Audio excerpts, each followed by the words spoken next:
Welcome back to another volume of truly disturbing tales from Reddit. Today we're going to be narrating 3 new unsettling stories, taken directly from the platform. I encourage you all to sit back, grab a snack, and enjoy these terrifying personal accounts. Now, without any further delay, let's jump right in.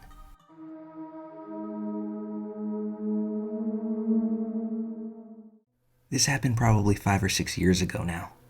I think I was about 18 at the time.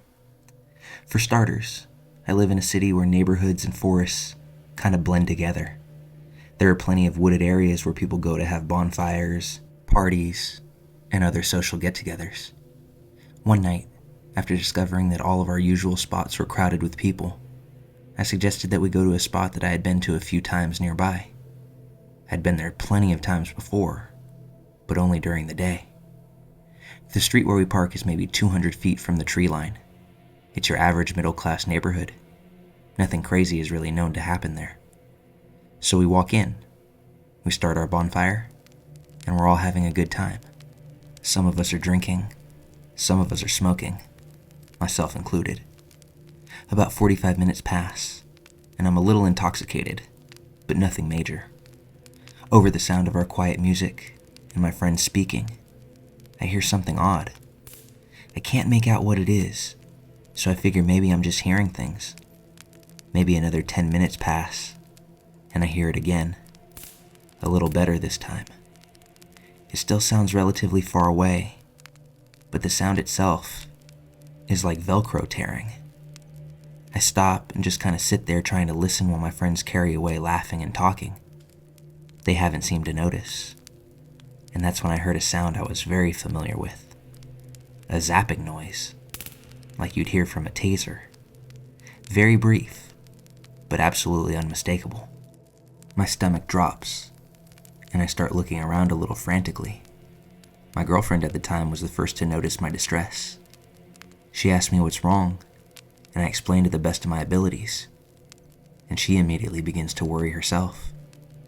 She gets my friends to quiet down, and we all just sit there and listen for a bit. Then we all hear it. An electric zap. Brief again, but we all know that sound. The panic begins to emerge inside of all of us. We quickly put out the fire, while asking each other what the fuck that was, or where exactly it was coming from. We're all scared to walk out. It's only maybe a 5-minute walk to the street, but it's pitch black. We all muster the courage to finally walk the path out, and luckily we don't run into anyone. We finally reach the street and begin walking to our cars, nervously laughing and relishing being under the street lamps again. I see him first. He's walking towards us, not at us, just walking in the direction we just came from, slightly to our right, and he's holding a stick of some sort. It scared me at first, but for a brief second, I calmed myself. It was a pretty safe neighborhood that I knew really well, and it was fairly common to see people out walking at night. But then I notice he's looking right at us. This stare is burned into my mind. As he passes us, my friends and I are all silent as we're having this stare down with a random man. And that's when it happened. He doesn't break eye contact. He holds up the pole and smiles this creepy, malignant smile. His eyes are open so wide. The end of the stick lights up bright, and that same zapping sound happens again. Much louder this time. He's holding a fucking cattle prod. We live in a city. There's no farmland nearby, and pretty much no reason to have a cattle prod. My friends and I are silently shitting ourselves as he walks past. No more than 20 feet beyond us, he makes a hard right and heads straight into the woods, without a flashlight or anything. We all got into our cars and peeled out of there as quickly as we could. Safe to say, we never went back to that spot again.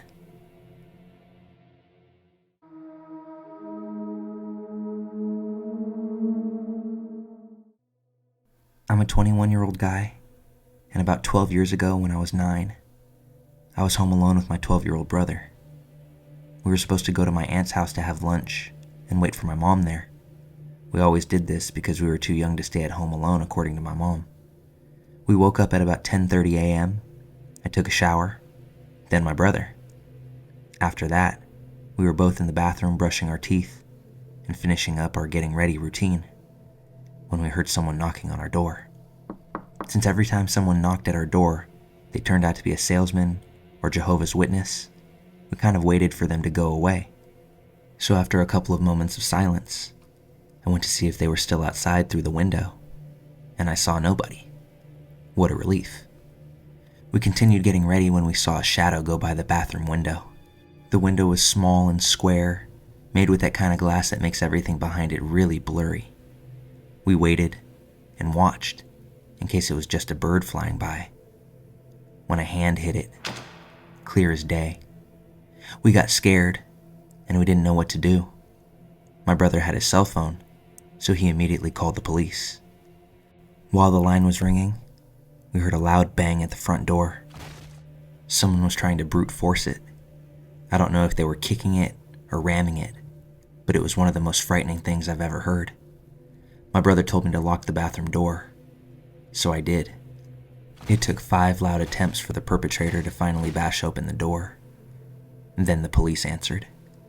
I remember the exact thing my brother said.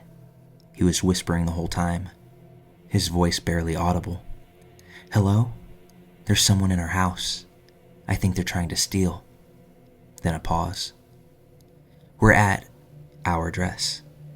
Another pause. "I'm with my little brother locked in our bathroom. Please hurry." I was sitting against the wall, hugging my knees. It was one of the most nerve-wracking experiences ever. I heard that man going through all of our things, emptying stands, going up and down the stairs, opening cabinets. He even broke a few cups and plates. I don't know why. Then I heard my cell phone being turned off, when I remembered that I left it on the kitchen table. I felt so stupid for leaving it out there. Things continued for a couple of minutes, when we heard him trying to open the bathroom door. My brother picked up the metal shower curtain rod that we had lying there and prepared for the worst. The man began kicking the door. "Who's there?" he screamed. We said nothing. Another kick, and then another. I felt I was about to have an anxiety attack. My chest started to ache. I had chills, but I was sweating through my shirt. I tried to remain calm, but it was just too much to take in. After a few kicks, he stopped. We heard the back door opening, and then silence.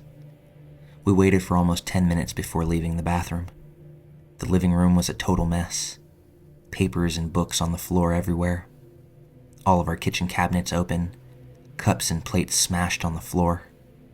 In our mother's bedroom, the nightstand and the closet were open, with the contents of each spread all over the floor. Upstairs, in our room, it was the same thing.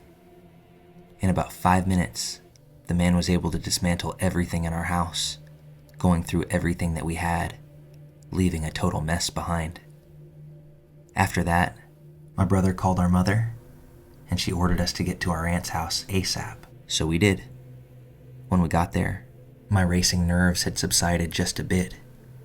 My aunt was waiting for us with ice cream, probably because my mom had told her everything, and she wanted to calm us down as much as possible. We went back home at about 5 o'clock that afternoon. My mom told her boss she had a home emergency and left early.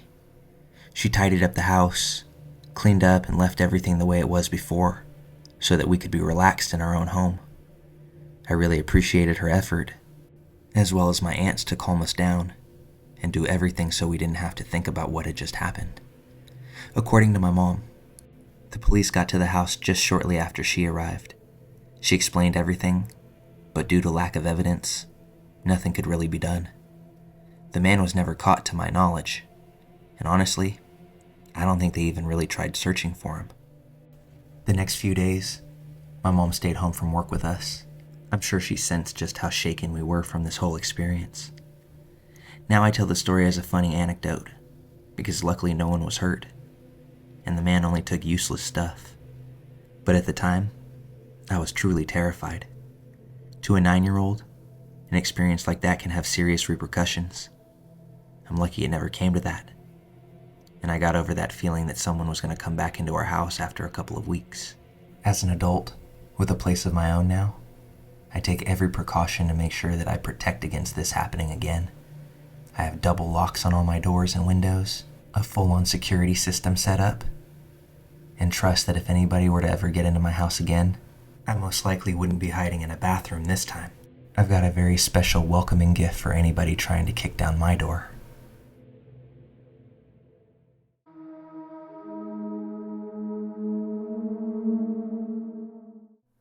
I worked the graveyard shift for a long time. One night, about 25 years ago, I had caught up with my night's work, but was unable to back up the work I had done. I decided to clock out and drive to Walmart to buy a box of new discs and leave the receipt for our bookkeeper so she could reimburse me. A few days after this incident, we learned that our computer had a virus that was corrupting floppy disks we were using. So you get the picture.